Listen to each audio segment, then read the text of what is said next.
Happy Friday. I hope you're having a great week. Today's July 26th, which for those of you who don't know means that today's the opening ceremonies for the Paris 2024 Olympics. I love sports, so I am so excited for the Olympics to kick off. I cannot wait to watch all of these athletes compete in Paris, and I'm really excited. So in the spirit of that, today I thought we would do books with an Olympic theme. I right now have 2 historical fiction books we're going to talk through and a nonfiction book, and I am so excited because this, for me, is the perfect cross-section of passions between books and sport. So I'm super excited to talk to you about it. Let's get into it. The first book we're going to talk about today is called That Summer in Berlin. In between the 2 world wars, it was expected for debutantes to spend time on the continent, specifically English debutantes to spend time on the continent. The rest of them are already there. But what they're looking for is life experience before they settle down and get married.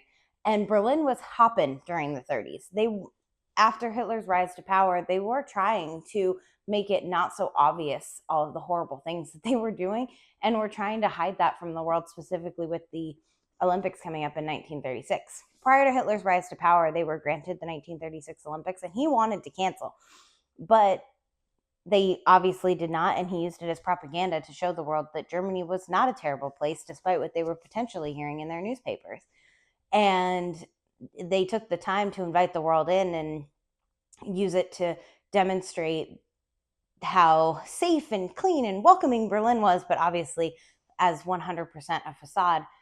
And it was a really interesting time because people were starting to get inklings that there were rumblings of what was happening in Germany. And so the world used this opportunity to look closely at Berlin and see what was really going on there. And that's where this book comes in.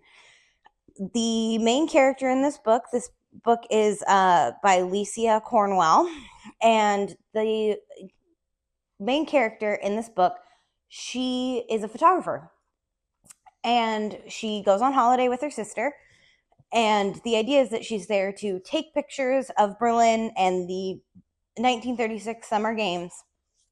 And it's just an everyday average English debutante with a camera would.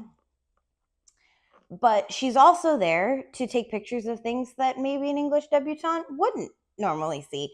And using her invisibility, the non-seeing, because she's a young and innocent woman wandering around, the unseeing of that a little bit allows her to get in places that people in the clandestine services, far before they actually existed, would be able to get in there and see what's going on. And so that is the premise of this book, of her ability to see things that the Nazis want unseen, and to try and get that information back to England so that people can do something about it.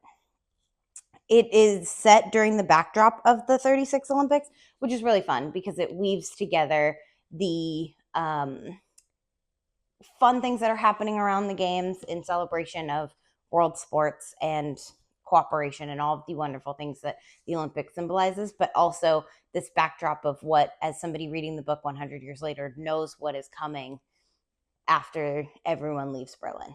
So I really enjoyed this book. I would definitely recommend it. The next book that I have today is called Fast Girls. This is by Elise Hooper. I really like Elise's books, and she writes about a wide variety. So I didn't pick this up because it was an Elise Hooper book. I picked it up because I was fascinated by the content. It just worked out well that she's a phenomenal author. So Fast Girls is about the 1936 Olympic Games in Berlin, the U.S. women's track team. And what I really like about this book is it doesn't just start in 1936 and tell you about how they traveled from all over or how they qualified and then made their way to Berlin. No. This book starts in 1928 when one of the main characters is on the first ever female Olympic track teams for the United States, and what that was like for her to travel to the 1928 Olympics and what that looked like.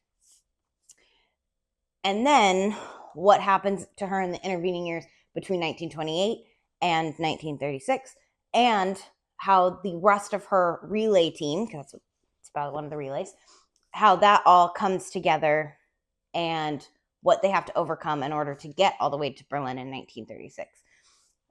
It's set against the backdrop of the late 1920s, 1930s, so the Depression, what it was like for these women who almost all of them were very young, a couple of them were Black, what it looked like for them to fund this experience, what it looked like if they got funding, didn't get funding, why they didn't get funding, and how that looked in the 1930s.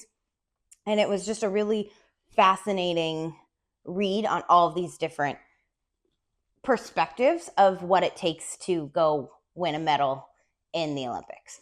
And I really enjoyed the full circle perspective on this. And in addition, it was an interesting, once they're in Berlin, it's an interesting, just like the last book, it's an interesting thing to read about when you know what's coming.